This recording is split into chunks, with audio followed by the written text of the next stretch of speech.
το δεξί χέρι και πείτε την αλήθεια. Κυρίες και κύριοι, η Μπέτιν Ιβανού.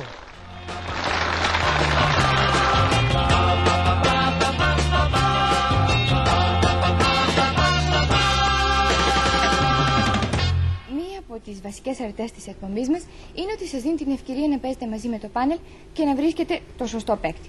Παίξτε λοιπόν και απόψε μαζί μας και προς το παρόν ας υποδεχτούμε το πάνελ. Ιδού λοιπόν η Έλλη Ευαγγελίδου.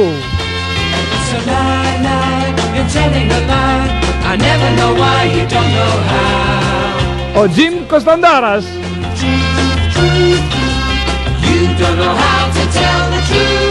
Η Ήρης Χαραμή. Και ο Γιώχαν Φον Κακούλεν.